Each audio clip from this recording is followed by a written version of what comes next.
guys! Welcome back to my channel or welcome to my channel if you're new.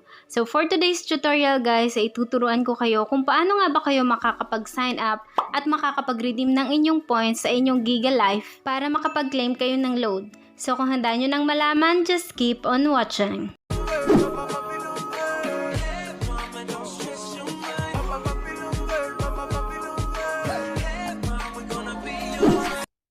Ang unang gagawin po natin guys is dial lang po tayo ng *123 number sign and pindutin nyo lang po guys yung call sign dito sa baba.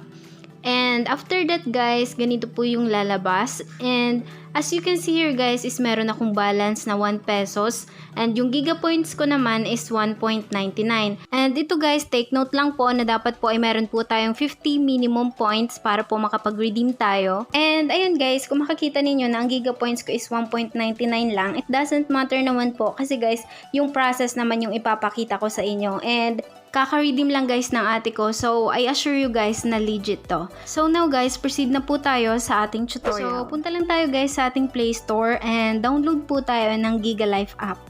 Ayan, so search or i-type nyo lang po guys ang Gigalife app. Yan po yung lalabas. Install nyo lang po and ayan, continue lang and i-skip nyo lang to guys.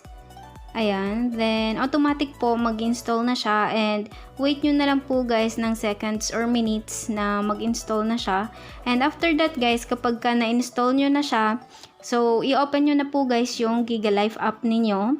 And ayan, magsa-sign in na tayo para magamit ninyo na at maka-redeem na kayo ng inyong load.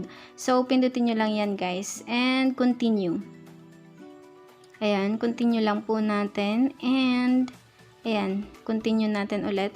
And merong mga terms and conditions dito guys. So, i-charot-charot nyo na lang yan basahin. And kapag ka nabasa nyo na po is, pindutin nyo lang yung 2 boxes dito. Ayan. So, i-check nyo lang siya guys. And pindutin nyo yung I accept.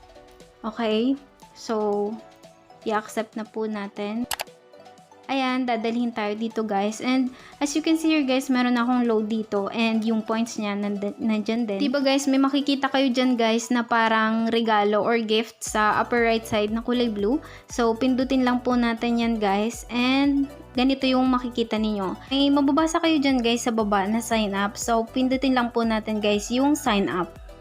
Ayan, so click or select lang po natin. And automatic po, yung mobile number ninyo is lalabas naman po dyan.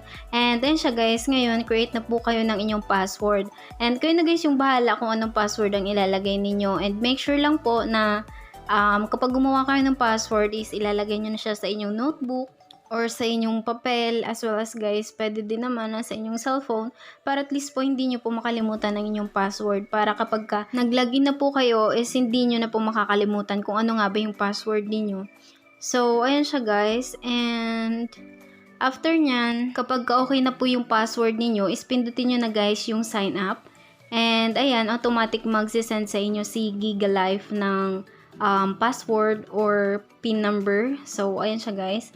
And i-proceed nyo na lang po. Ayan. And ayan. Guys, automatic i-message na po kayo ng Gigalife app na successful na po yung pag-sign up ninyo. And automatic po, makakapag-earn kayo ng 10 gigapoints. And ayan guys, kung makikita ninyo na 1 gigapoint is equal to 1 peso.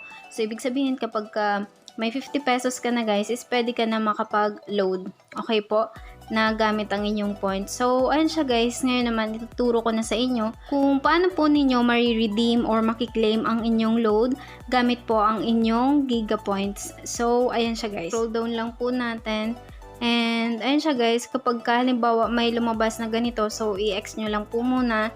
And, ayan. Ayan. So, dito, X lang din po natin to. And dito guys, here's free 100 MB data. So, i-claim lang po natin para magkaroon tayo ng 100 MB data na free. So, automatic po, kapag ka-claim po natin is i-message na po tayo ni Gigalife na meron na daw po tayo ng 100 MB free data. So, ayan siya guys. Wait lang natin na mag-process to. Bali, magiging ganito yung Gigalife app ninyo. So, ayan siya guys. I-click nyo lang yung parang gift doon sa right side. And i-scroll down lang po natin. And as you can see here guys, is meron siyang Giga Video 50. And merong makalagay na Giga Video 99 and Giga Story 60. And di ba guys, kanina sabi doon is yung 1 coin is equivalent to 1 peso. So, ibig sabihin guys, makakapag-redeem ka dito kapag meron ka ng 50 coins. Okay po? And, ayan. So, for example, yung coins mo na is 50. So, pwede na tayo makapag-redeem. So, i-click lang po natin guys yung gusto natin na i-redeem dyan. So, halimbawa, naka 99 na coins ka na. So, pwede mo nang i-avail guys yung Giga Video 99. So, for example, 50 lang din naman yung gusto natin. So, pindutin lang natin guys tong Giga Video 50. And ayun siya guys, once na pinindot nyo na po yung redeem with 50 points, so, ayun siya guys, automatic i-message na po kayo ni Gigalife na na-redeem nyo na po yung load ninyo. So, ayun lang siya guys. Sana po ay meron po kayong natutunan. And please don't forget to subscribe and hit the notification bell para lagi kayong updated sa mga post ko. And your comments would be appreciated. See you on my next tutorial!